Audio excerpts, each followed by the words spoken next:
Assalamualaikum warahmatullahi wabarakatuh. Bismillahirrahmanirrahim. Alhamdulillahi rabbil alamin. Wassalatu wassalamu ala asyrafil anbiya wal mursalin sayyidina Muhammadin wa ala alihi wa sahbihi ajma'in. Subhanaka la ilma lana illa ma 'allamtana innaka antal alimul hakim. Wala haula wala quwwata illa billahil aliyyil azim. Kita sambung muka surat apa?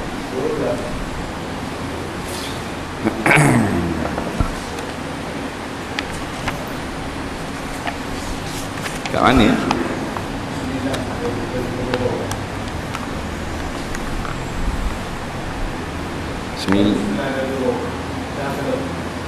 Qala al-muallif rahimahullahu ta'ala wa nafa'na wa iyyakum bi'ulumihi fid dharain amin ya rabbal alamin. Kata pengarang rahimahullahu ta'ala, dan telah mengeluarkan oleh Tayalisi bermula hak suami atas isterinya itu, bahawa jangan menegahkan ia isteri akan dirinya, dan jikalau ada ia isteri itu di atas belakang pelapik unta sekalipun. Dan riwayat sabda Nabi SAW, "Iza da'a rajulu zawjatahu lihajatin falta'tihi wa in kanat 'ala at-tannur." Artinya, apabila memanggil oleh laki-laki akan isterinya kerana hajat, maka hendaklah datang akan dia. Dan jikalau ada isterinya itu di atas dapur sekalipun, maka tidak ada seorang perempuan yang menyakiti ia perempuan akan suaminya, melainkan menyumpahlah akan dia perempuan oleh bidadari yang di dalam surga, seperti yang diceritakan daripada Muaz ibnu Jabal radhiyallahu anhu, sabda Nabi sallallahu alaihi wasallam, "La tu'zi zawjaha fid dunya illa qalat zawjatuhu min huril aini la tu'zi qatalakallah fa innama huwa indaka rahilun yushiku an yufariqaka ilaina." Artinya, tiada menyakiti oleh seorang perempuan akan suaminya dalam dunia ini, melainkan berkata oleh isterinya yang daripada bidadari yang elok rupanya, "Jangan kau sakiti akan dia, hai mati dibunuh Allah bagimu." Maka bahasanya iaitu padamu dagang yang berjalan. Dagang tu bukan daging, dagang. Kerana rahilun ni orang yang mengembara lah, anak dagang. Dagang yang berjalan. Hampirlah ia suami bercerai akan kamu, datang ia suami mendapatkan akan kami. Baik. Kata pengarang rahimahullahu ta'ala, dan telah mengeluarkan oleh Tayalisi. Bila sebut telah mengeluarkan, maknanya mengeluarkan suatu hadis, itu maksud dia, oleh At-Tayalisi. Tayalisi ni ulama hadis lah, macam Imam Tirmizi, macam Imam Bukhari, macam Imam Nasa'i. Tapi jarang kita dengar tak Imam Tayalisi, dia ulama hadis. Bermula hak suami atas isterinya itu. Hak suami atas isteri ni mana hak suami yang dipikul oleh isteri. Kalau kata hak isteri atas suami, mana suami yang tukar pikul hak. Hak ni isteri berhak menunaikan, bahawa jangan menegahkan ia isteri akan dirinya suami, dan jikalau ada ia isteri di atas belakang pelapik unta sekalipun. Maksudnya, Nabi berpesan kepada kaum perempuan, kalau atas belakang tunggangan suami itu maknanya ada hajat dengan dia, maknanya kena tuna hajat suami. Faham lah hajat tu. Tengah naik unta dah kalau zaman dulu. Kalau zaman ni gak on dekat kalau zaman dulu Nabi naik unta.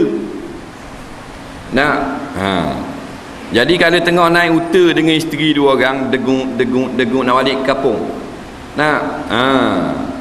Dah main naik dua orang gini. Siapa kat orang tak ada sikit, suami berasa lain. Berasa lain macam. Lain macam pun ajaklah isteri tunai hajat. Faham tak? qada hajat. Bukan berak. Tak. Qada hajat faham lah. Suami kata dah sini dah boleh tahu kena tunang. Bukan atas huta tu, jatuh berlepok lah, turunlah, berhentilah dulu. Faham maknanya. Kalau sekarang tengah naik motosikal nak balik ke mamang rumah, siapa kat rok kemuting penuh atas abang cik lelaki kata dah sabar dah, jauh lagi ke mamang. Sini sini tu tak boleh kata apa, tak boleh kata tambah lah abang itulah beginilah, tak ada. Nak kena ikut suami. Dah ada dak rawat gitu, tak ada. Tapi Nabi kata kalau siapa tahu ter sekalipun, kalau suami berajak kena tunang. Dan ni bukan atas belakang uta, duduk dalam bilik dah. Suami gerak dah bangun. Dia bangun, dia celek, dia buat tidur. Kami kata yang bangun main geletek dia buat dor. Jamu-jamu hidung je buat tidur buat kau. Ada jenis gitu. Tok lelaki pun tak tidur pas cerah. Memang lepas cerah dah. Pusing kau tu tak kena, pusing kau ni tak kena. Memanglah dah berajak. Isteri ada depan mata dah. Gerak awak tak bangun. Ni khabar tengah malam lah, begitulah pening kepala dah banyak masa dia sedap tidur. Letih lah, tadi basuh banyak lah. Dah dosa saja. Dah ditolak, dia kena sakit dulu. Kalau ngatuk mata bukan sakit. Dia kena sakit berat.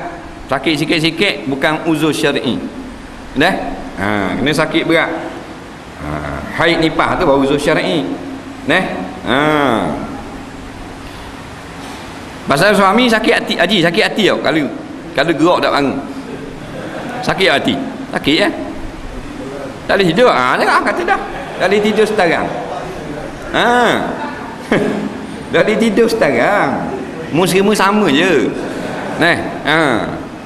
Pusing kau ni tak kena, nak marah. Pusing kau ni tak kena lah. Start motor pergi naik buah apa tak. Dah boleh kena tunang. Tujuan perkahwinan itu kita ke perempuan ini untuk memenuhkan tuntutan nafsu suami. Nampak? Dia gitu. Dah benda balasan orang puan boleh. Suami gerak pukul 3 pagi pun kena layang. Subuh hari pun kena layang. Tengah hari pun kena layang. Orang qamat dah pun kena layang juga tu imam. Faham? Siapa gitu semua menambuk. Dah benda boleh.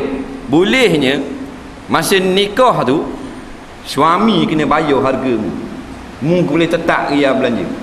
Masa nikah dah pula dia tanggung dosa mu pagi petang siang malam. Tu. Kemudian hak makan pula kena beri. Minum pakai, tempat tinggal, sakit demam, segala-gala atas batang tekok suami. Yang paling hebat dosa kita isteri, suami tanggung. Apa begitu semua benda suami teruk kena tunang, maka balasannya bila masa dia nak kena beri. Faham? Tua cara tua. Dia kata tua dah bang. Ingatkan anak cucu teh. Dia kata ke toki. Dah tak mesti hajat tu jima, banyak bahasa hajat. Banyak bahasa. Hajat lain pun dipanggil hajat kok, keperluan kok. Jangan takwil, jangan begitu, jangan begini. Kalau berasa teruk suami panggil tengah malam kena bangun, jangan menikah. Tak salah nikah. Duk seorang. Bila mu nikah mu kena taat. Dah orang nak layan pas sepetor saat terus saat ni kan. Tu lelaki kata. Bini kata. Apa benda ni ayah haji ni nyanyok dah. Bini tu kata, Mak Haji kata. Dia dah nak layan dah. Kita tolong cari seorang lagi ke lelaki kita supaya dapat melunaskan tuntutan nafsu suami. Itu cara dia. Islam benar. Agama lain tak jadi berzina. Betul tak? Islam dia benar. Jadi kita sama rohak kakak kita. Jadi rohak lah. Bila rohak suruh suami kita nikah seorang lagi.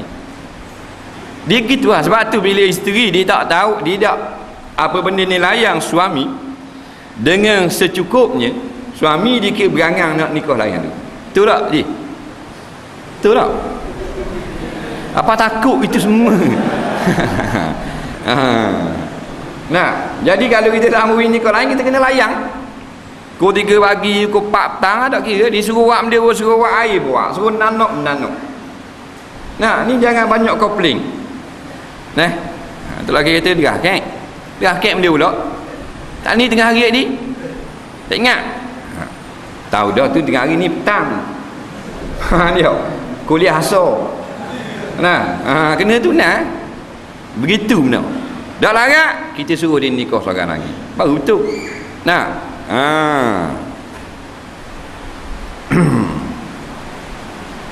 Puang kalau babi-babi ngak, kerah keng ngak, lawang ngak. Dah, dia akak nak nasihat tu.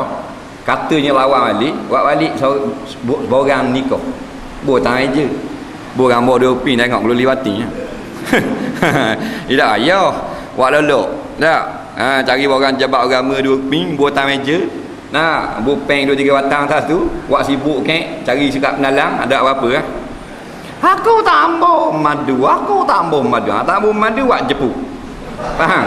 Suruh buat jepuk tambah, suruh buat air madah. Deh. Tu kau puang kau. Bodoh-bodoh sungguh.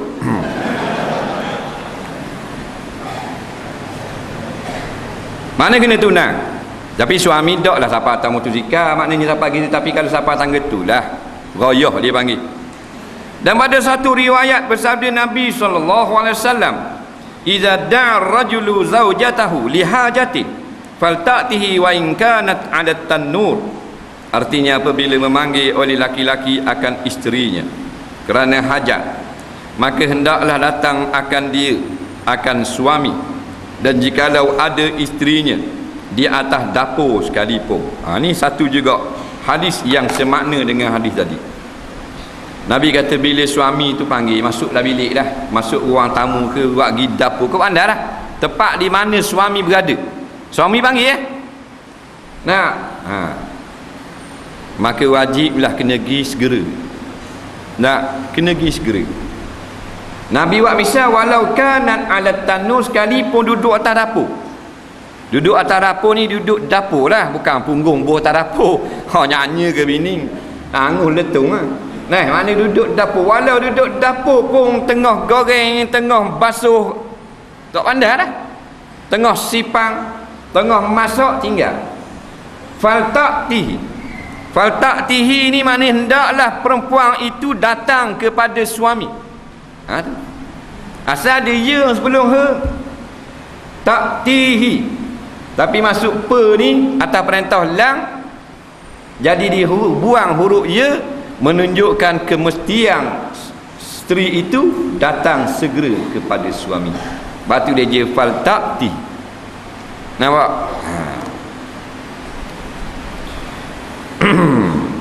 Pergilah selalu di mana saja suami kamu berada.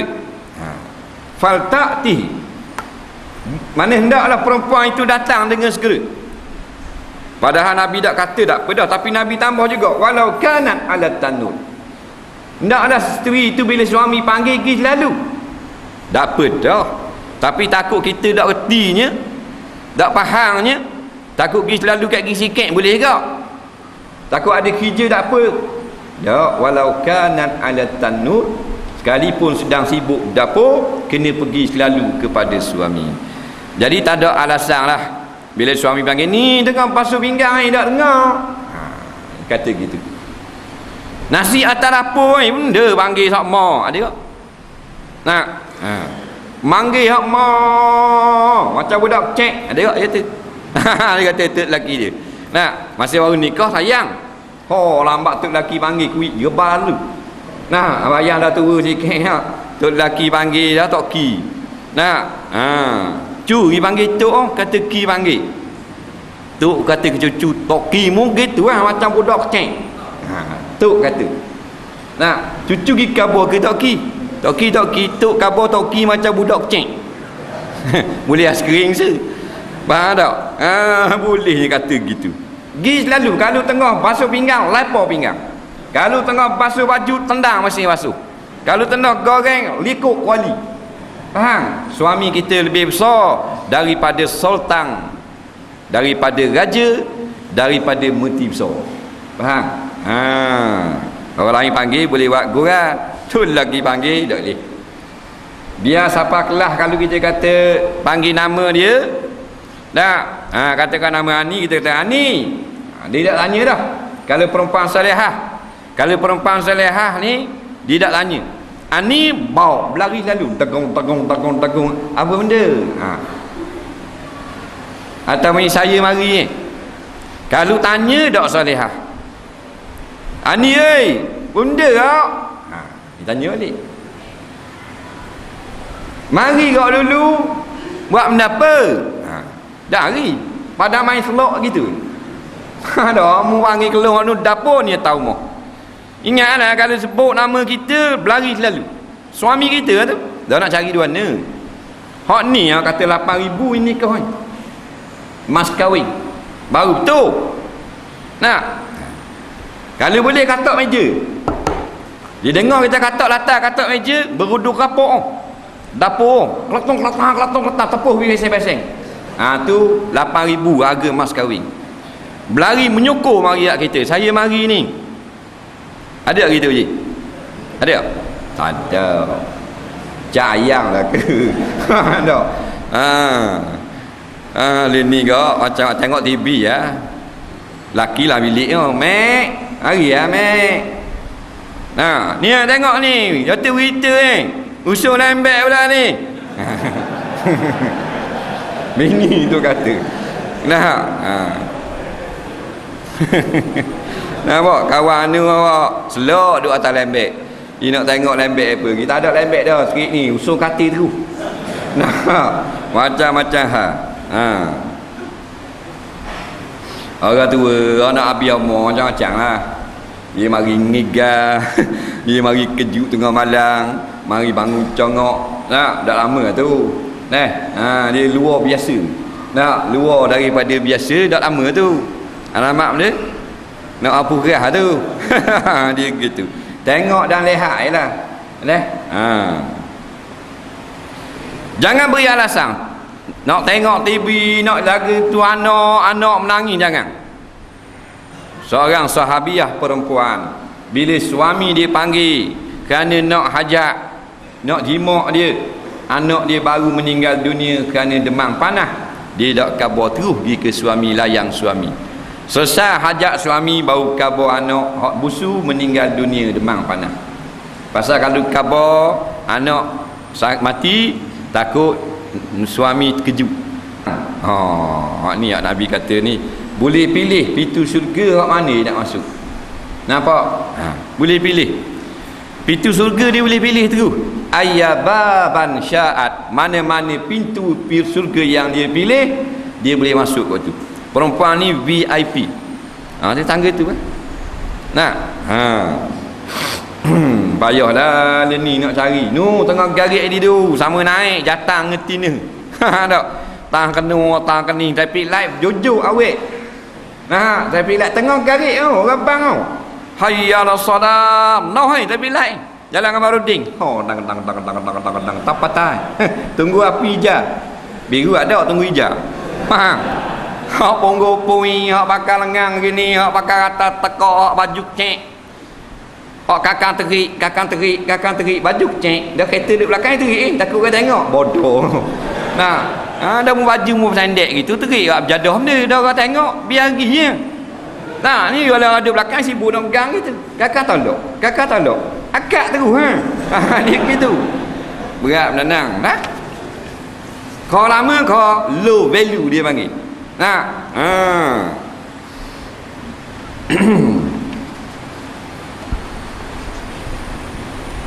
Itulah generasi yang akan jadi isteri lagi. Tu generasi yang akan jadi isteri. Kalau di Kuala Lumpur, kalau di Johor tu, dia kata payah sini ustaz nak cari isteri. Sebab apa berlambok-lambok Johor baru. Payah molek, dok jurah. Banyak dok berjurah harap. Balik cari Terengganu. Asal ke Terengganu? Tak cari dia ni. Dah hanya benar kali budak-budak puang. Nah, hak zina sama sekolah. Nah, hak sama IPT sama universiti, muliku aku kulingnya aku ligamu. Hak sama kolej. Hak sama hospital, hak sama cikgu. Nah, sama-sama pelatih.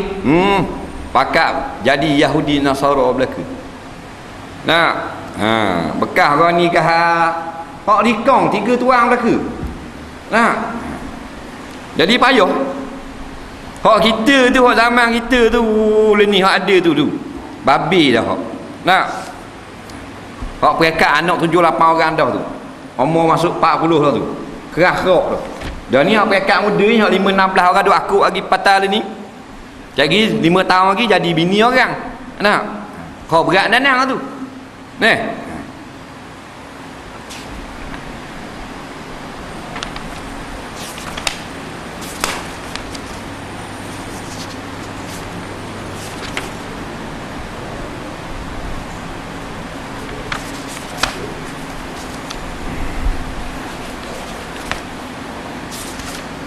baik. Muka berapa tak ni? Musik ketang habis tau. 13. Haji ni. Kemudian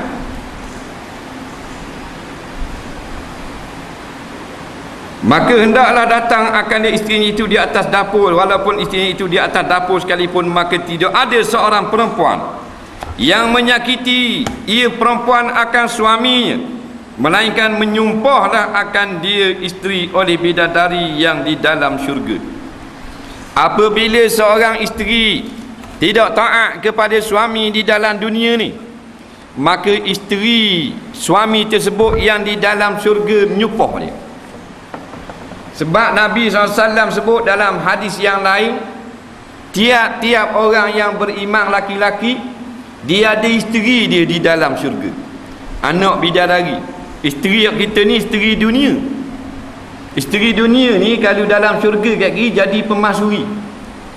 Nah, pemasuri ni maknanya ketua para isteri. Hak lain bidadari itu iaitulah isteri-isteri kita. Hak bohnya bini kita ni kalau masuk syurga. Nah, kalau masuk balik sana balik awal. Nah,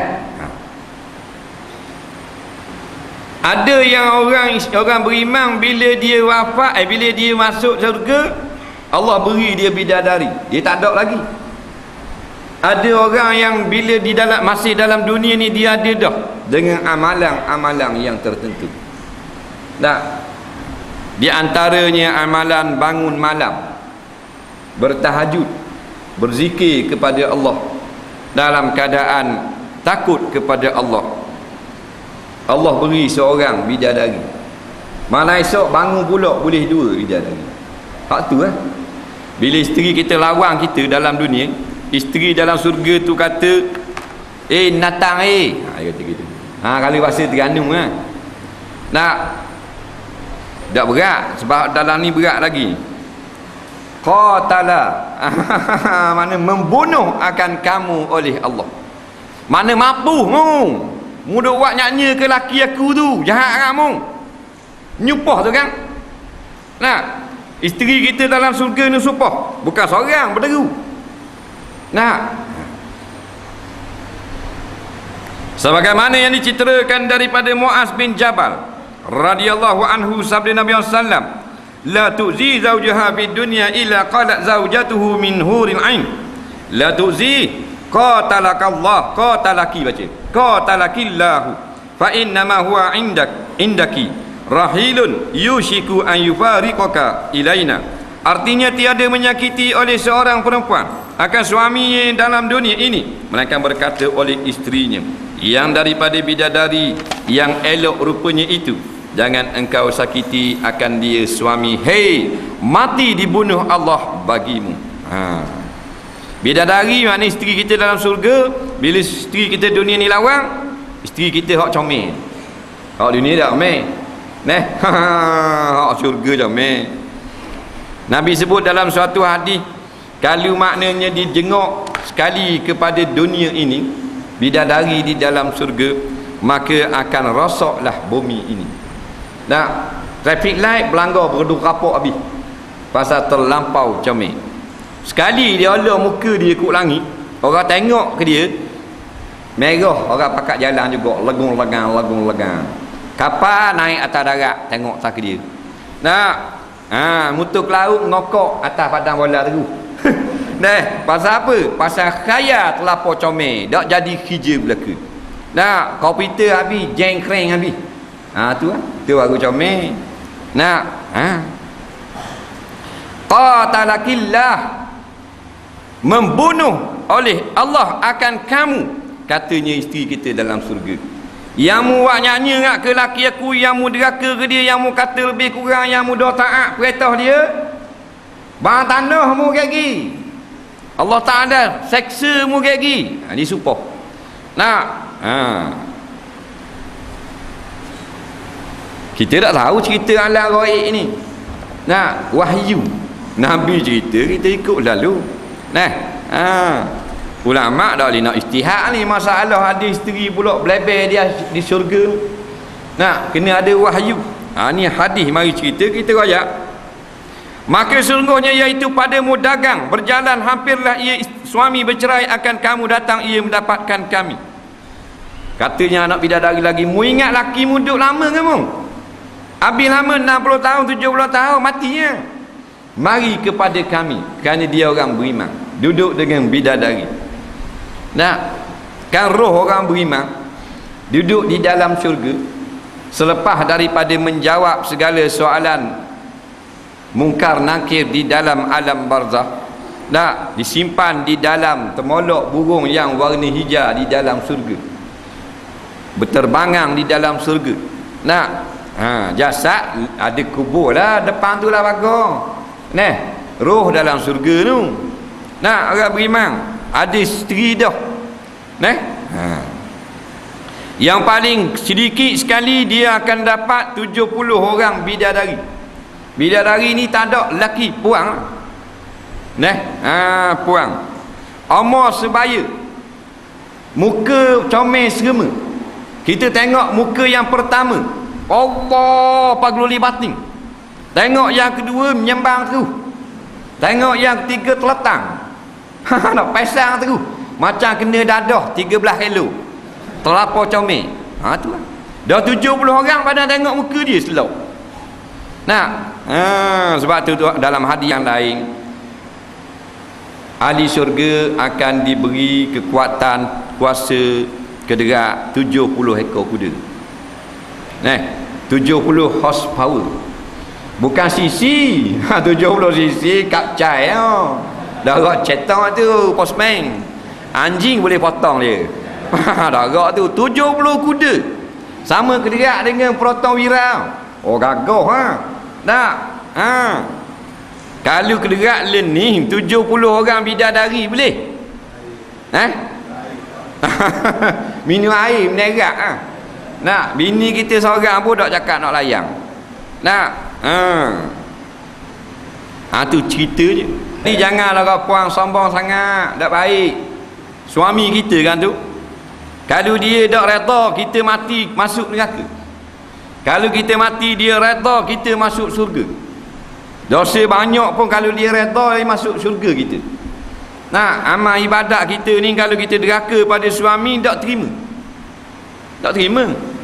Dah sejak gitu kalau tak taat ke suami, Tuhan tak terima amal. Bukan main sedap, tak sedap.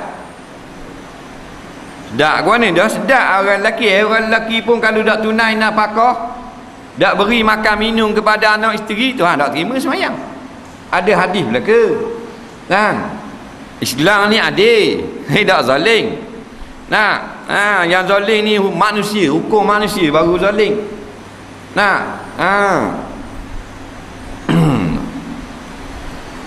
mana-mana orang perempuan dah taat suami, semayang tak terima. Siapa dia pegang tangan suami, minta maaf, minta ampun, suami dia kata aku halal lah segala kesalahanmu. Saya sambung kan. Nah, tak salah cakap besar dia gitu syarat ni. Suami itu kan ada tunang nafkah pandai bini saja. Pitih dak beri makan, dak beri minum, dak beri rumah tangga, dak cara apa. Nah, tidak akan diterima sembahyangnya oleh Allah Subhanahu Wa Taala. Seri itu. Nampak? Seri dah. Jangan main-main.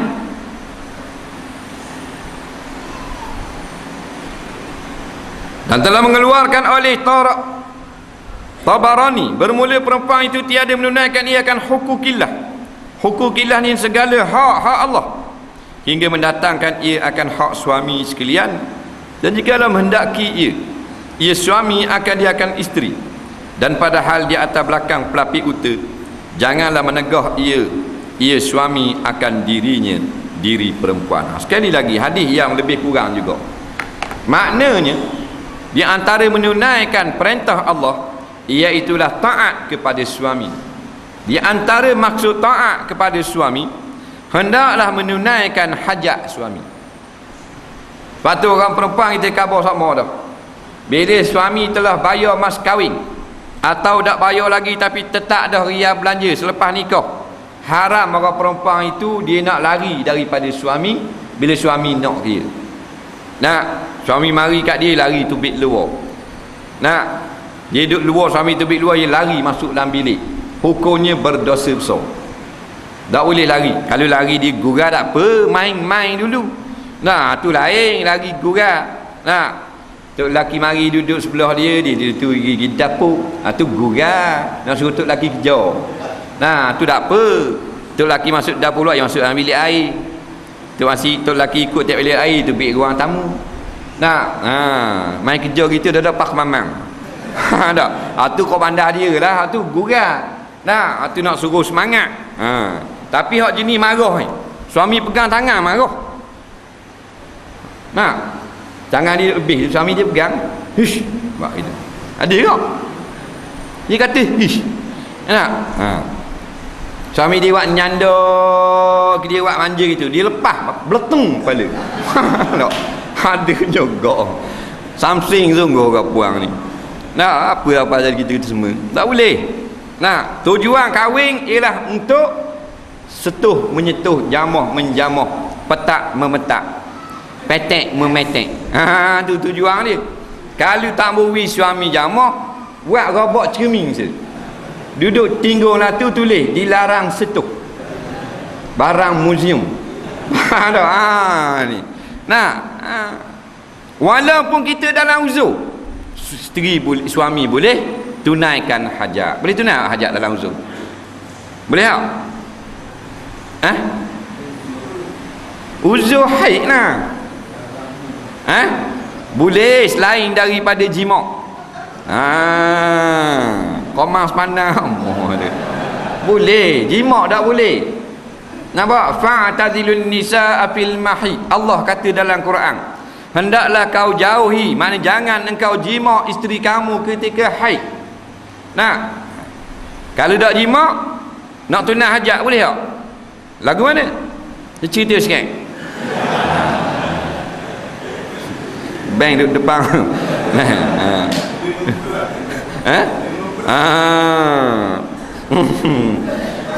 Boleh ingat tu orang puang, jangan jadi tak tahu kehala, suami jangan jadi tak tahu ke benda. Kalau isteri uzur suami nak tunai hajat boleh. Tak boleh jimak. Mengikut pendapat pendapat jumhur ulama. Pendapat imam mazhab Syafi'i yang terkenal, barang antara pusat dengan lutut. Nampak? Ini pendapat yang masyhur sekali. Pakai kain pusat sampai ke lutut, orang lain boleh belaka. Nak urut putih, nak main ibu kaki, nak boleh kan? Hajat tak mesti nak keluar mani, hajat mana nak berseronok. Nak gatal buku lali tak ada masalah. Tak ada muzur gatal buku lali. Jenera tidur. Faham? Tak masalah. Nah, main atuk ngedai boleh belaka. Tak boleh barang antara pusat dengan lutut. Pendapat yang masyhur, yang muktamad dalam mazhab Syafi'i, ma baina surratiha wa rukbatiha. Pandai orang mari tanya Nabi, "Hei Rasulullah, kalau isteri saya haid, kat mana boleh nak seronok?" Nabi jawab pendek, "Laka ma fauqal izar." Harus bagimu apa yang di atas kain. Kain ni pusat sampai ke lutut. Luar pada lutut, ke bawah ni ala ke atas. Faham? Tulu kabur. Sebab ni kita rumah tangga ni. Kan dia kata apa gitu semua nak kabur. Dah nak kabur dah erti. Nah, tolong kabur. Dah. Kalau marah tak mau kabur dah. Wah sulit. Boleh. Lek atas boleh dah kita balik kerja kapal. Nak balik sekejap nak naik pula kapal Singapura. Dah suami isteri baru uzur malang bang. Nampak pecah 3 utin aku. Hakum. Tak. Dah jahil dah ngaji. Dah ingat lagi benda. Tu bagi dengar. Boleh lagi jangan tumbuk lagi naku. Faham tak? Boleh lagi lain pada pusat sampai ke lutut. Kepik celah tiok boleh. Faham? Tolong kabar. Nawak guana. Kan jangan marah nak kabar hukum. Tidak dah tahu. Tak. Boleh. Celah tekak boleh. Banyak bahasa. Kau anda lah banyak lagi lah. Kau anda lah. Pendapat Imam Nawawi rahimahullahu ta'ala mengatakan boleh selain daripada jima'. Lutut sampai kusak boleh lagi, jima' tak boleh. Pendapat ihtiyat ada lagi satu. Kalau orang yang jenis nafsu kuat, pakai hak ni antara pusat dengan lutut. Kalau hak nafsu tak kuat mana bahasa galak saja je, pakai kau Imam Nawawi. Faham tak lagi? Boleh pusat sampai ke lutut, melainkan hak dua tu tak boleh. Telaga tak boleh. Sebab apa dia gitu? Sebab dia kata kalau jenis kuat nafsu, dah bahaya main birat kerek. Takut sembang. Apa benda ni? Telaga jatuh dalam kerek, timba jatuh dalam telaga. Faham? Dia gitu. Dia gitu. Kalau hak kemas tak apa. Macam timba lah. Kalau hak punggung comel boleh buah birat kerek gitu. Kalau hak punggung keduk jadi ngongek lepung. Faham? Dia.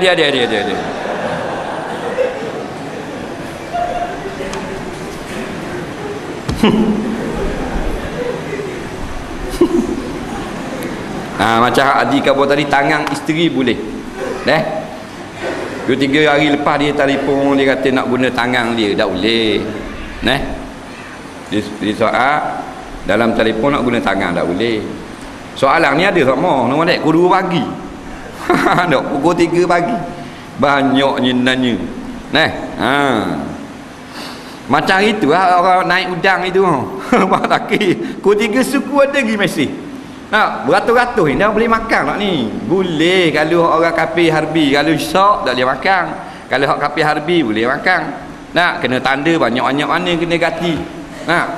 700-800 rasa mesej ada. Dah mampu kau kat 40 yau jawab. Sekolah harang dah tahu udang. Bahasa tu.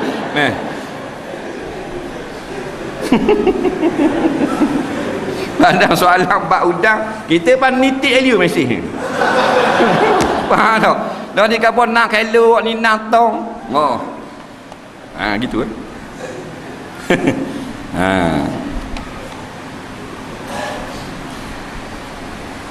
Jangan tegah suami. Dan tiada harus perempuan itu puasa sunat melainkan dengan izin suaminya. Dan jika berbuat ia perempuan nescaya berdosalah perempuan itu. Dan lagi tiada diterima daripadanya perempuan. Orang perempuan tak boleh puasa sunat kalau suami ada. Suami itu hadir ataupun suami akan balik. Tapi kalau suami itu tak hadir, itu masalah lain. Umpamanya suami ada, esok suami ada di rumah, kita minta izin dulu, bang saya nak puasa sunat esok, boleh tak? Suami kata boleh. Bila boleh, tak apa. Kalau suami kata tak usah puasa sunat, tak boleh puasa sunat. Nak menunjukkan puasa tu untuk Allah Ta'ala, tak puasa untuk suami, seolah-olah puasa suami dah pula. Betul tak? Itu hak suami. Lepas tu ingat, sebab tu sebab Tuhan bubur tapak kaki syurga ni bawah tapak kaki suami. Puasa ni kerana untuk Allah, tak puasa untuk suami. Kalau puasa, suami tak boleh nak bergalak ke dia, nak peluk, nak tiup, makruh. Nak jima, jadi ke batal, jadi ke haram ke apa, maka kena minta izin suami. Kalau suami tak ada tapi petang balik, kena khabar juga. Yang tak payah khabar, pada adatnya suami tidak balik pada keesokan hari. Suami memang pergi jauh, suami pergi Kuala Lumpur nak berarak. Bila mana esok tak Kuala, sini naik tu ni lusa lah, hari Ahad lagi, malam esok lah dak bertolak malam ni gida. Wah, malam ni gida. Kena tunang hajat lah. Baik, jadi kalau suami dia jenis memang tak balik lagi, tak apa, dia puasa sunat, tak payah minta izin dari saya pun Kuala Lumpur. Kalau suami dia jenis nak balik esok sebelum waktu berbuka, dia kena minta izin. Sebab bila dia puasa, kalau suami ada hajat nak jimak, nak galak ke dia, jadi galak suami. Suami tak ada apa-apa, puasa-puasa lah. Tapi bekak gitu lah. Bekak berpeluh. Berpeluh nyanyi lah, tubik ke hidung ni. Faham? Alih main dia gitu lah, sumbat lemak. Batu dia tak boleh, jadi tak boleh, tak aman rumah tangga. Jadi senang disyaratkan minta izin. Puasa Ramadan tak boleh, apa jadi sekalipun tak payah minta izin. Dan suami haram suruh isteri buka puasa. Kalau puasa sunat dia tak khabar, suami balik barulah dia khabar. Suami kata kena buka, bukalah, tak berdosa dia buka. Faham? Dia gini, nak ingat satu kaedah, ingatlah sampai bila-bila, segala amalan yang kita buat hak sunat, faham, tak selesai lagi kita boleh berhenti semula. Faham tak lagi? Melainkan mana berhenti sekerat jalan, melainkan haji dengan umrah sunat, tak boleh. Ingat tu. Segala amalan ibadat yang sunat kita boleh berhenti tengah jalan. Faham lagi? Melainkan umrah dengan haji sunat, haram berhenti, kena berhabis. Kalau dan umrah dan haji hak sunat sekalipun, biar siapa tahallul. Faham lagi? Hak lain boleh sekerat jalan. Niat nak baca Yasin malam Jumaat, nak baca separuh baru Yasin, tak buat tadi nak kata nak baca habis, nak baru separuh dengan dung tembok mengapi bawa lagi dulu. Tak dosa. Tengah semayang sunat, nak semayang duha, Allahu Akbar, rakaat pertama, nak naik rakaat kedua, berasa nak berhenti, nak karang pula, nak makan nasi pula, boleh, hukumnya makruh sahaja, tidak haram. Faham? Yang tak boleh haji dengan umrah. Jadi betul lah. Kalau kita tengah puasa sunat boleh batal. Wajib tak boleh, puasa wajib. Semayang wajib tak boleh. Merti besar panggil tak boleh, batal. Semayang 5 waktu. Melainkan Nabi panggil, wajib kena nyaut. Seorang laki-laki sedang semayang, Nabi panggil dia, dia tak nyaut, dia terus semayang sampai salam. Lepas salam Nabi marah dia, kenapa kamu tidak memperkenankan apabila Rasulullah memanggil kamu? Padahal Nabi tengok dia tengah semayang. Jadi ulama-ulama pun buat satu pendapat lain. Kalau kita tengah semayang wajib, tak boleh berhenti kerana nak jawab orang panggil, melainkan panggilan Nabi dan para Rasul. Itu kaedah dia. Dan tiada haru pula memberi sesuatu daripada rumahnya. Wallahu a'lam, kita berhenti kat tu. Tiada banyak soalan. Baik, soalan yang pertama, betulkah puasa pada hari Jumaat tidak dikira jika tidak diikuti dengan puasa pada hari Khamis? Ada orang mengatakan jika puasa hari Ahad perlu puasa hari Isnin. Minta penjelasan. Baik, dalam masalah puasa sunat ada berlaku beberapa pendapat ulama, termasuk ulama-ulama mazhab Syafi'i. Pendapat yang masyhurnya di dalam mazhab Syafi'i, barang siapa yang puasa pada hari Jumaat saja, maka puasanya diterima oleh Allah, bukan tidak diterima. Tetapi sunat hendaklah puasa Jumaat itu dengan Sabtu ataupun dengan hari Khamis. Bukan makna tidak diterima. Nah, makna janganlah kita khususkan untuk puasa pada hari Jumaat sahaja. Larangan itu makna makruh, bukan haram. Nah, makna kalau kita nak puasa Jumaat saja tak molek. Puasalah Khamis dan Jumaat atau Jumaat dengan Sabtu. Nah, dia gitu. Dan kalau puasa juga boleh pahala. Tetapi perbuatan kita dak buat dengan Khamis atau dengan Sabtu itu makruh, tidak disukai oleh syarak. Itu maksud dia. Kemudian menunggalkan puasa pada hari Ahad saja. Nah, hari Ahad saja ni tak ada puasa hari Ahad dalam Islam ni. Kerana ni untuk orang Kristian. Hari Sabtu saja ni takut menyerupai orang Yahudi. Jadi kita puasa pada hari Sabtu dan Jumaat atau Jumaat dan Khamis. Walau bagaimanapun kalau kita saja nak puasa hari Ahad ni puasa sunat, tak ada masalah. Dia lain dengan saja memang kita khaskan hari Ahad untuk puasa, itu tak ada. Itu bid'ah. Tapi kalau hari Ahad ni aku nak puasa sunat boleh. Yang tak kenanya kita buat khas nak bila hari Ahad nak puasa sunat. Bila Ahad nak puasa sunat. Itu tak jadi gitu. Tak comel buat lagu tu. Soalan seterusnya.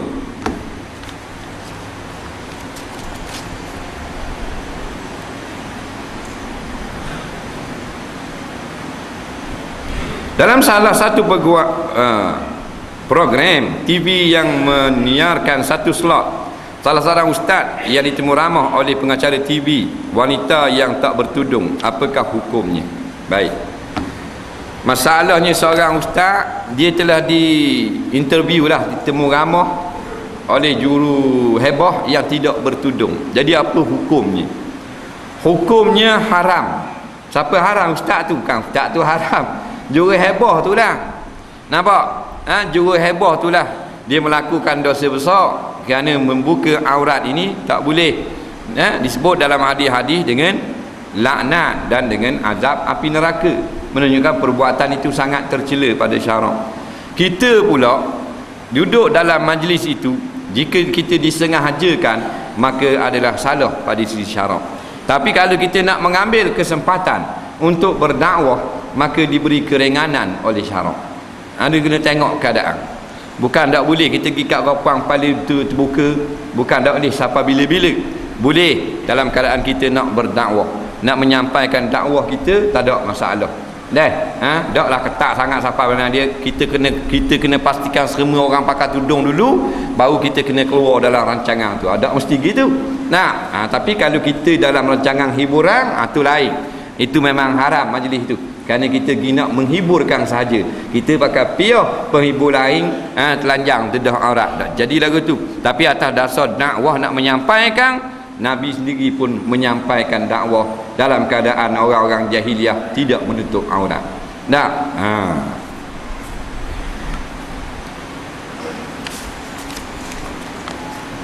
Kain saya terkena air mazi.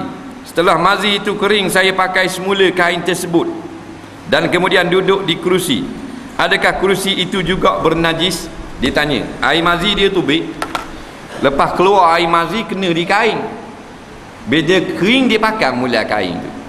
Lepas pakai kain tu dia duduk atas kerusi. Kerusi itu najis ke tak? Jawabnya kerusi itu tak najis. Yang najis adalah kain itu. Dihukum sebagai mutan najis, suatu yang suci asalnya telah pun bercampur terkena dengan najis. Kerana yang keluar daripada kemaluan satu saja yang tidak najis, iaitu air mani. Mazi najis. Mazi itu pelincir lah. Minyak pelincir. Mani itu manusia, orang tu. Dalam mani tu dia ada orang dalam tu. Dalam mani tu berjuta-juta ada. Bukan seorang, juta. Dia jadi anak, dalam sulbi anak tu pula hak lebih juta tu duduk situ pula, lepak situ tu. Tu dia manusia, hak tu tak najis. Mazi ni hak dulu mula-mula rasa nafsu syahwat.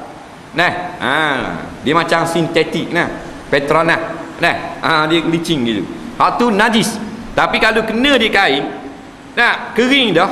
Bila kering tak ada masalah. Kena di kursi, dia tak lekat di kursi, dia kering. Dia jenis kering. dikering di kain. Kita ambil air, kita titik balik, baru kita rasa blender semula. Tu barulah boleh melekat pada tempat yang kita duduk. Faham? Tapi kalau bawa semayang walaupun kering tak boleh. Jadi hak ni bila duduk memang tak lekat lah, pasal dia kata kering dah. Lain baru bersejar-sejar air mazi dia keluar. Nak banyak keluar sekolah. Tu basah habis pergi duduk tak kursi baru lekat. Air mazi tak ada, orang sudu jarang. Adakah sah wuduk seorang yang memakai minyak rambut? Seseorang tangannya masih berminyak kerana makan masakan berminyak. Kan minyak telak pada air. Dia kata dia khabar pula ke dia. Dia kata kalau maknanya rambut kita pakai minyak rambut dah, katakan orang lelaki, ambil wuduk sah ke tak? Jawabnya, kalau seluruh minyak itu menutupi rambutnya, tak ada sela pun yang kena air, dan air pula tak kena di kulit kepala, tak sah lah wuduk. Sebab maksud Tuhan kata famsahu biru'usikum, maka hendaklah kamu sapu kepala kamu. Kata ulama fiqh, makna kenakan air pada rambut ataupun pada kepala. Kepala ni kulit kepala dah. Kepala ni. Makna kalau tak kena di rambut, kena di kepala, sah juga. Sah tak kalau tak kena rambut ambil wuduk, kena di kepala? Orang yang rambut dia ada start belakang ni dah. Contoh dah, rambut dia mari gini, tepi ni ada, batu mari gini. Belakang ni baru ada rambut. Macam hadut sibuk napil ni tu lah. Mulut merah kejap dia kata tak haji jumpa, kejap jumpa. Jadi kalau rambut dia tak ada belakang ni baru rambut, sini ni botak dah, dia ambil wuduk sapu atas sini, tak kena rambut, tak kena rambut, sah juga. Sebab maksudnya kena rambut yang ada pada kepala atau pada kulit kepala, boleh. Baik. Kalulah semua maknanya rambut ni berminyak, minyak yang tak teluh air, tak tembuh air, dan tak kena setitik pun pada kepala, memang tak sah. Tapi kalau dia basuh gitu, biasanya air kena di kulit kepala. Bila kena di kulit kepala, dikira sah dah. Senang masalah minyak rambut. Masalah tangan berminyak, makan nasi minyak, pas tangan berminyak, kesak bibir kurang, tak tanggal minyak. Maka bila kita ambil wuduk, sah ke tak? Ni balik kepada perhatian kita sendiri. Ada minyak tu dia banyak, dia tak kena air bila kita berwuduk. Ada minyak yang sedikit, rasa saja berminyak, hak tu bila kena air dia resak juga air. Faham tak? Tapi kalau banyak minyak tu memang tak sah wuduk. Kalau sedikit minyak itu sah wuduk. Soalan seterusnya, selepas azan sebelum solat maghrib, masing-masing jemaah bangun solat sunat. Bolehkah saya tahu solat sunat apakah itu? Baik. Bila orang bang maghrib, masing-masing bangun solat sunat. Ditanya solat sunat apa? Kalau orang buat ramal tu sebelum daripada semayang maghrib, tu dipanggil solat sunat rawatib qabliyah maghrib. Sunat rawatib qabliyah maghrib ni berlaku khilaf di kalangan ulama. Pendapat yang kuat dalam mazhab Hanbali tidak ada. Yang ada hanyalah solat ba'diyah maghrib. Sebab tu kita tengok setengah-setengah tempat kita pergi di luar. Kita pergi di Madinah, kita pergi di Mekah, kadang-kadang ada buat. Ada pelik benda khilafiyah. Dalam mazhab Syafi'i dan ulama-ulama yang sependapat dengan ulama mazhab Syafi'i, maghrib ni ada dua sunat rawatib. Yang selepas dipanggil ba'diyah, yang sebelum dipanggil qabliyah. Syarat nak buat kena masuk waktu maghrib. Tu ada buat ramal tu. Tetapi mereka sepakat mengatakan sunat qabliyah maghrib ini adalah ghairu muakkad. Yang selepas maghrib muakkad. Muakkad lebih besar fadilat daripada ghairu muakkad. Sebab apa hak ni muakkad? Kerana dalam hadis Nabi tak pernah tinggal. Sebab apa hak ni ghairu muakkad? Fadilat kurang sikit sebab ada kalanya Nabi tidak mengerjakannya dan ada kala Nabi berbuat. Daripada tu fahamnya bahawa inilah sunat muakkad ataupun tidak muakkad. Dah sabalah lah. Sunat ba'diyah qabliyah maghrib dia panggil. Orang nak buat tak ada masalah, orang nak tak mau buat pun tak ada masalah. Soalan seterusnya, apakah hukum seorang yang bernazar tapi dia lupa apa yang dinazarkannya? Dia bernazar tapi dia lupa apa yang dinazarkannya. Nah, ada berlaku khilaf di kalangan ulama-ulama fiqh. Ada yang mengatakan jikalau dapat diingat kembali dalam masa yang tertentu, maka diberi tangguh untuk mengingat nazarnya itu. Nah, ada yang beri pendapat hendaklah ditunaikan, hendaklah dilakukan beberapa perkara, sekurang-kurangnya satu perkara kebajikan, kerana dia tidak ingat lagi apakah nazarnya itu. Dia tak ingat nazar dia itu sembelih ayam ke, bagi surah, sembelih kambing ke, bagi masjid, atau beri ke sedekah ke 50 riyal. Nak, tak tahu dah, tak ingat dah. Tapi memang ingat ada bernazar, dan dia belum buat lagi nazar, maka sekurang-kurang buat kebajikan, buh 10 riyal dalam tabung surah. Ada juga ulama fiqh yang berpendapat seperti itu. Nah, dan ada orang yang kias dengan maknanya apa benda ni, dengan kafarah nazar. Nah, iaitu hendaklah dia beri makan 10 orang miskin. Ada tak pendapat beri makan 10 orang miskin? Nah, ataupun berpuasa 3 hari. 3 hari puasa, ataupun beri makan 10 orang miskin. Seorang tu makan yang kenyang, sebukuh nasi lah. 10 orang 10 buku lah. Soalan seterusnya, benarkah cukur kepala bayi 40 kali pada hari Rabu? Apa fadilatnya? Kenapa tidak hari Jumaat? Dia kata betul tak ada fadilat kelebihan 40 kali cukur kepala anak tiap-tiap Rabu. Dia kata apa dakwah hari Jumaat? Jawabnya hari Rabu ke hari Jumaat tak betul belaka. Tak betul belaka. Yang betulnya sunnah Nabi SAW, iaitulah dicukur akan kepala bayi laki-laki atau perempuan yang baru lahir pada hari yang ke-7. Hari yang ke-7 tu hari letak nama. Hari cukur kepala. Itulah azan jangan hari ke-7, hari lahir. Kan berazan hari ke-7. Kawan tu dengar lagu 5-16 lagu baru nak azan. Azan masih beranak tu. Cukur kepala, sumayuh laku ra'su, kemudian dicukurkan kepala bayi itu yang masabihi pada hari yang ke-7 daripada kelahiran. Cukup kepala. Sama ada hari ke-7 tu jatuh hari Selasa, hari Rabu, hari Khamis, tu anda 7 daripada beranak. Bukan mesti hari Rabu. Lepas tu nak khabar pula 40 kali cukur pula, tak ada tu. Tu tak ada. Tu tak ada dalam hadis, dalam perkataan ulama-ulama muktabar, tak ada. Tak tahulah fadilat ni, tak tahu. Tapi tak ada. Ini bukan daripada perintah agama lah. Nak cukup kau anda 80 kali 40 kali pun, tapi jangan kata fadilat yang tertentu, kerana tak ada dalam hadis. Kalau ada, dang di ulama dulu, tak dang kita. Soalan seterusnya, ada setengah pihak bila anggota keluarga meninggal dunia, mereka menyalahkan doktor dan pihak hospital.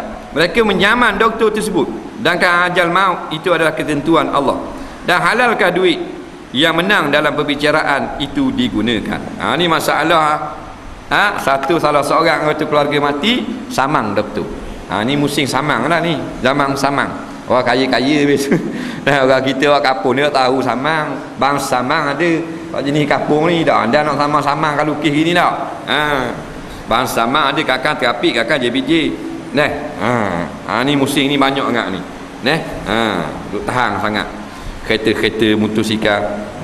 Khabar sama dah, kalau tak ada arah bang memang yang lepas. Tak ada arah sangat dah, kita dah memang bukan kita nak berlomba motosikal. Dah ingat bawa lesen. Dah ingat Allah pernah dah boleh.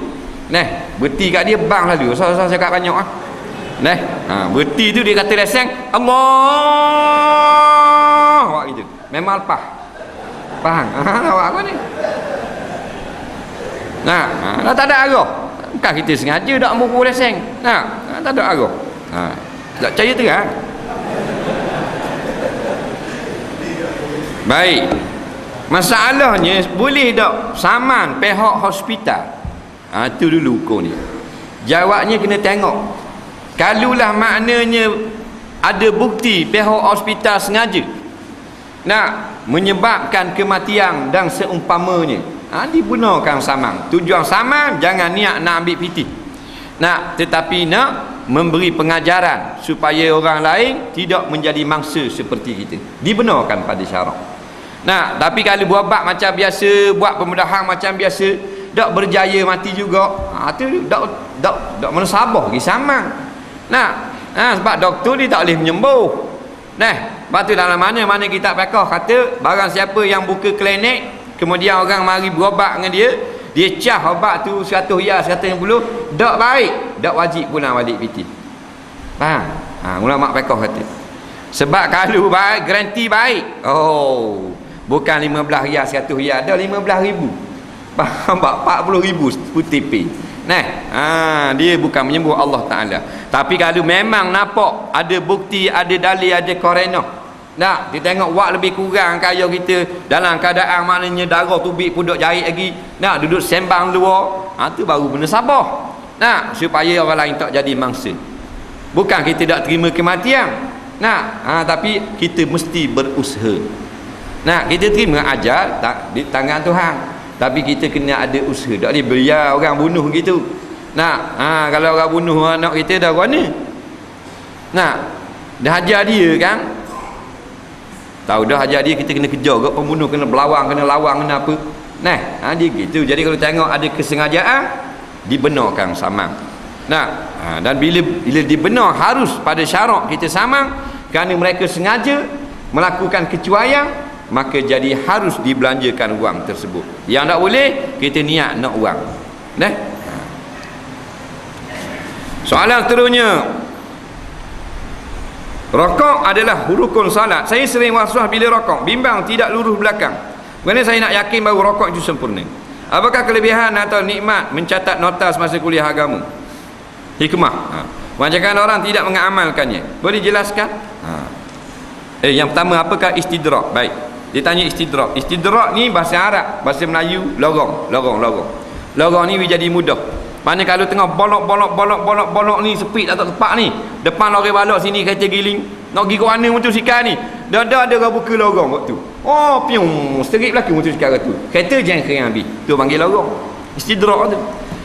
Maknanya Allah beri lorong kepada orang dengan nikmat, dengan kaya, dengan senang, dengan pakak, dengan hebat, jadi kau babah daripada Allah Ta'ala. Orang lain dia hok belaka.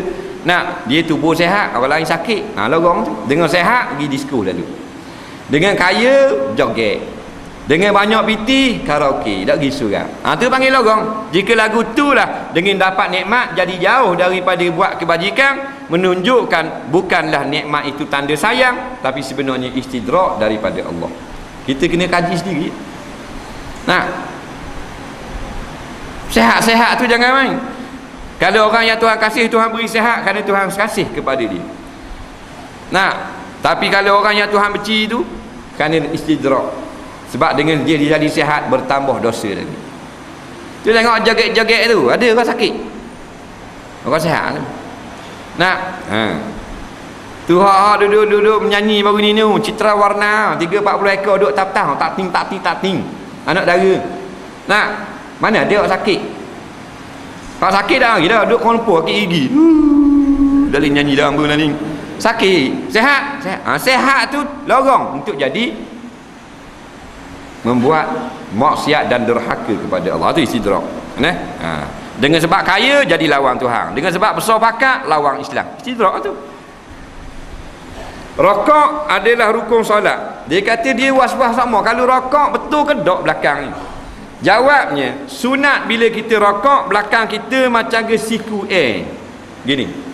Biar punggung kita ni sama ni, bukan tajam ini punggung, tapi sama kaki gini, belakang ni dengan tekak sama. Sunat gitu, bukan wajib. Kalau wajib ramai orang dosa. Pak ada kau cengak gini, ada tunduk sangat, ada renyok gitu, faham? Tapi tak apa. Yang paling apa betul gitu. Ni tekak, ni punggung. Setrik. Ni tekak ni punggung, ni kepala. Biar lurus gitu. Sebab kata sahabat Nabi bila rokok boleh letak gelas atas ni, atas tekak. Nabi rokok gitu. Boleh letak gelas. Kita kalau kepala kita boleh letak gelas, luli mati gelas. Kalau gini dah letak gelas, tupuh tak belakang. Maksudnya, lepas tu kalau kita nak rasa nak mudah rokok biar sama belakang. Kita buat bau kita ni angit tak atas sikit masa rokok. Kalau bau tak ke bawah payah, dia jadi jatuh tak ke bawah, jadi tinggi sangat. Nak masa rokok kita pegang kepala tu, Nabi pegang kepala tu. Lepas tu baru ni kita buat gini sikit. Biar kelok kat kepala. Dia jadi mudah. Dak cari tengoklah cermin sekarang. Balik sekarang tengok cermin makeup. Terang rokok, kita buat gitu. Suruh bini kita sama tak? Sama tak? Tak sama khapuk kepala dia. Faham? Memang sama. Tapi kalau lari sikit-sikit tak ada masalah. Jangan nak jadi cerita bukan satu rukun, bukan satu kewajipan. Seboleh-bolehnya biar betul. Dia gitu.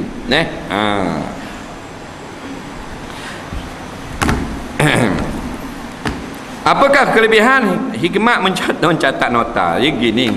Bila kita mencatat apa yang kita rasa kita akan lupakan benda tu, maka itulah menjadi ilmu bagi kita. Kerana ilmu itu nafi'un, ilmu nafi'un, ilmu memberi guna kepada kita. Bila kita dengar satu ilmu, kita rasa ilmu ni kalau kita tak tulis, kita hilang lagi. Maka kita tulis tu dipanggil mengikat ilmu. Ilmu tu tak lari dah, kita tulis. Lepas tu ulama' dia dobik, dia ngaji, dia dengar tok guru dia sarah, dia dobik tu dia jadi syarah, dia buat kitab pula, ambil daripada nota tu dia buat kitab, dia karang kitab pula. Itu sebenarnya satu ilmu. Kalau kita rasa kita benda start khabar tu khabar ni memang kita boleh ingat semua sejam setengah ni, berasa kita tak akan lupa. Tak payah catat. Dia kata kalau kita rasa kita akan lupa, catat. Macam ni banyak benda lah. Tak apalah, ada MP3 lah, ada apalah. Kalau dulu bergantung atas dobik, atas tanda ang tu sahaja. Soalan yang seterusnya, adakah makmum boleh jadi masbuk juga pada rakaat ketiga? Kerana pada awalnya ia baca Fatihah bersama imam, tapi imam baca terlalu laju dan rakaat awal, tetapi makmum tak habis baca lagi. Dia kata boleh tak makmum menjadi masbuk daripada rakaat yang lain? Contoh rakaat ketiga. Jawabnya boleh. Ada kala makmum tu masbuk rakaat pertama, lepas tu jadi muafiq sama dah. Tapi ada juga makmum yang muafiq sama dengan tok imam, tapi tok imam jenis laju.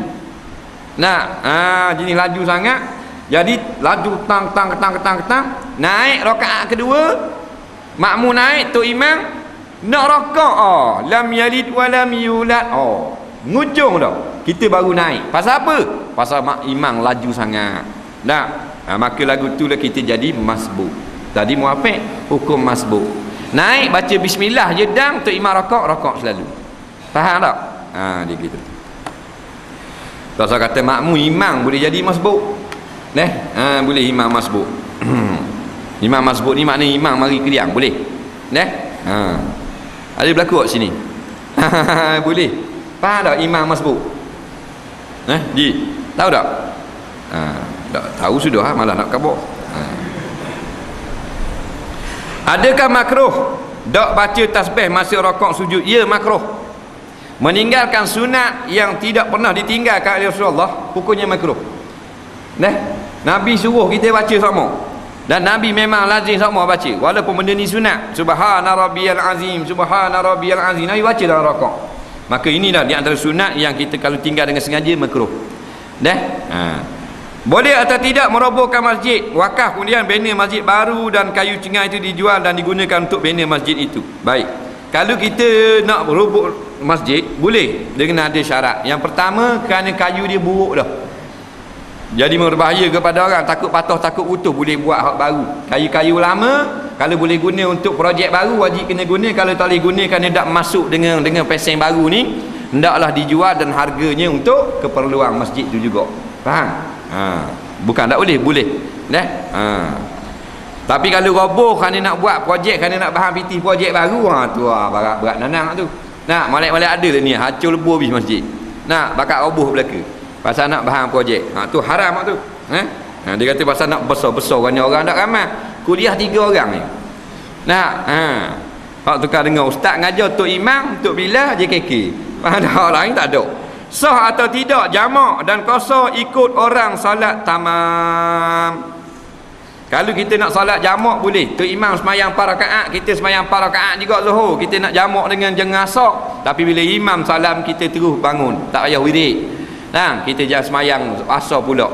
Kerana nak jamak ni qasar ataupun tamam boleh.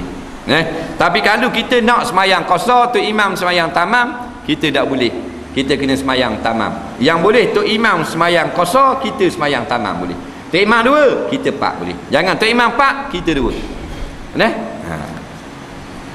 Apa hukum masuk CJ Premium BSN dan menerima hadiah? Nah, kalau kita nak cermat, nak berhati-hati, tak payah masuk. Nah, boleh atau tidak solat tahiyat masjid di dalam surau? Ada dua pendapat. Pendapat yang utama dalam mazhab Syafi'i, tak boleh. Selama mana tuang dia masa banner surau tak niat buat masjid. Nah, kalau niat buat masjid baru jadi masjid. Nah, niat buat surau tak jadi masjid. Ini pendapat dalam mazhab Syafi'i. Bila tidak dihukum masjid, tak boleh jadi tahiyat masjid. Faham? Lepas tu kalau kita nak buat surau, tak payahlah niat buat masjid. Faham lagi? Ingat dia kalau nak buat surau dia masih akan datang. Nah, kita tuang ni, tuang tanah, tuang barang, niat buat masjid. Nah, aku jadikan ini tanah ini sebagai masjid. Aku jadikan bangunan ini sebagai masjid. Hukum masjid. Nah, dah kata jabat agama marah, sembahyang jemaah. Faham baik? Bukan buat masjid, sembahyang jemaah. Dah kita dah buat sembahyang jemaah. Dah apa boleh sembahyang masjid, dah buat sembahyang jemaah. Boleh masjid kau. Masjid buat jemaah ni bagaimana? Masjid jemaah ni dipanggil masjid jami'. Kita salah faham masjid jami', masjid keling. Barang kali. Masjid jami' dia ada masjid saja, masjid. Segi masjid jami'. Masjid saja, tak ada jami', mana masjid untuk sembahyang biasa saja. Faham tak? Masjid jami' pula mana untuk sembahyang jemaah. Faham baik? Jadi kita nak buat niat buat. Hak buat dah niat buat surau, tukar niat masjid. Bila niat masjid, masa sini dia niat masjid. Faham tak? Boleh itikaf, tak ada khilaf. Boleh solat tahiyat masjid. Jadi banyak kelebihan. Ingat tu masa akan datang jangan niat buat surau, niat buat masjid. Masjid tak mesti batu, tak mesti ada kubah. Walaupun Nabi kata walaupun besar buruk sarang buruk ciok, tak ada besar tu, tapi kalau walau besar tu sekalipun balasan surga. Niat buat masjid. Boleh atau tidak mandi taubat? Mana ada mandi taubat? Mandi telanjang ada. Tu. Taubatlah kemudian bersuci, bukan bersuci taubat, bukan mandi taubat, mandi macam biasa, wuduk macam biasa, semayang sunat taubat. Tu sunat. Apa hukum seorang pengajar Quran yang kedatangan bulan? Bagaimana caranya untuk mengajar? Apakah hukum membeli barang-barang Belanda, Yahudi dan barang yang dia ragui? Contoh McDonald, air Coca-Cola dan sebagainya. Baik. Seorang pelajar Quran yang kedatangan bulan, dia rapuang lah ni.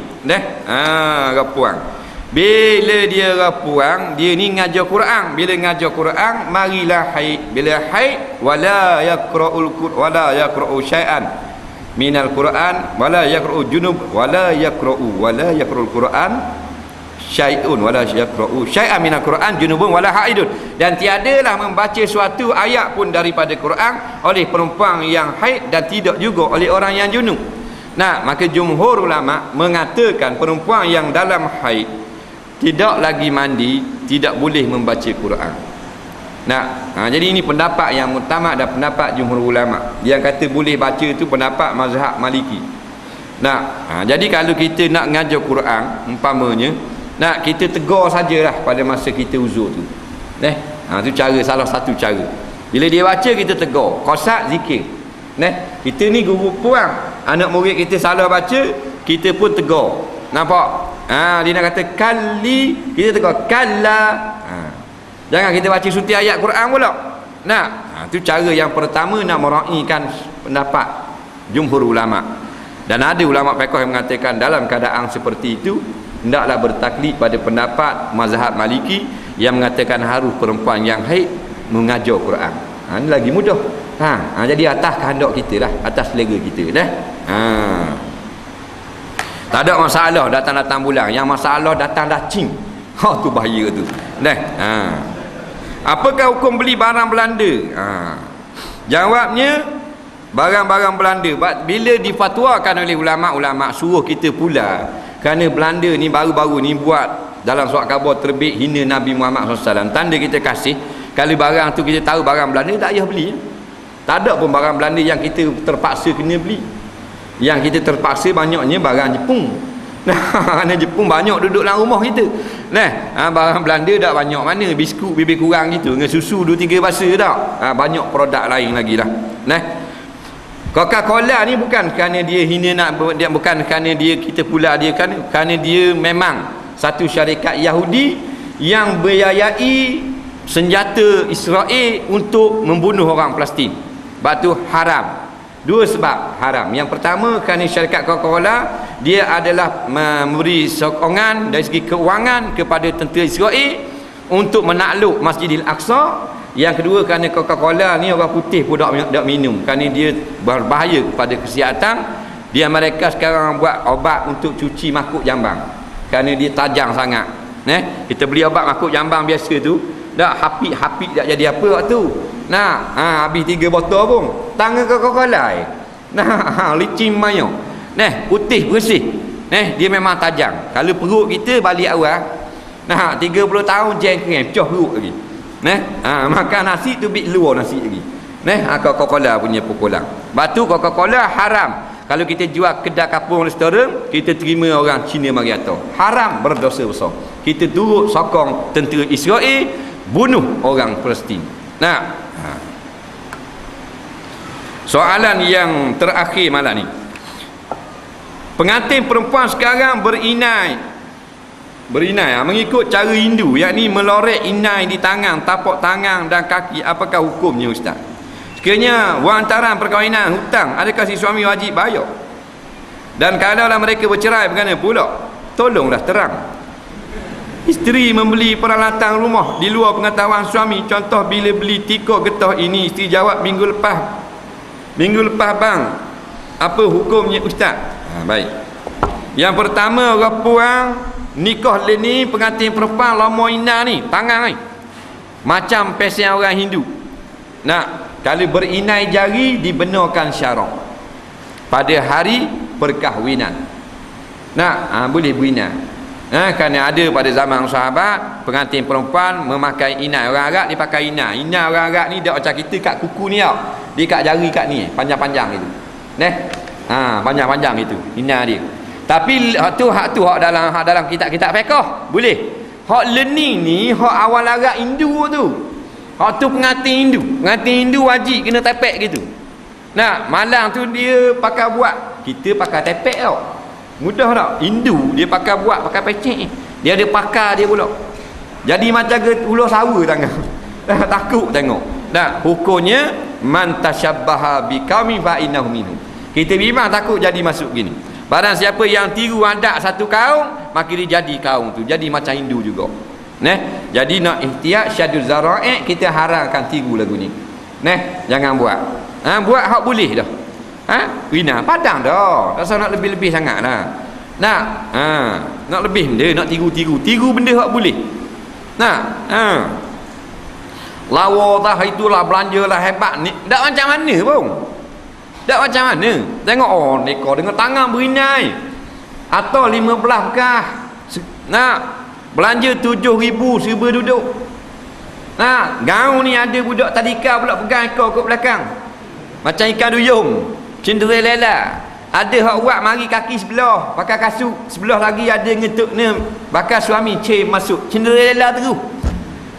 Cinderella hidung warna. Ni hidung kembang ngepok. Nak tirunya ke orang putih. Nikah dak macam mana? Dak macam mana? Quran dak anda baca. 8,000. Gai begitu. Gak itu lepuk begitu dia tak hidup. 8,000 gitu. 8,000 kurang-kurang 15 juzuk duduk dalam dada pengantin perempuan. Ingat hadis, tak ada 100 hadis duduk dalam dada. Boleh berjahit, boleh tikar leher, boleh buat sulang, boleh buat kuih moden, kuih lama. Baru 8,000. Baru beradang nikah, baru pukul kopang, silat kuluk, siap kungfu ada. Baru benda sabah. Ni beradang dengan kad kita buka kad ni bedak setengah kilo tupuh atas muka, lepuk. Hebat kad. Ngating, tak anda sekarang. Nasi goreng macam wajib jadi. Tuklah kereta bola pinggang, bini boboh. Mana lekat di sodek nasi goreng. 8,000 dah lah ni. Dah mana reti benda? Kalau lepas kolih lepas apa?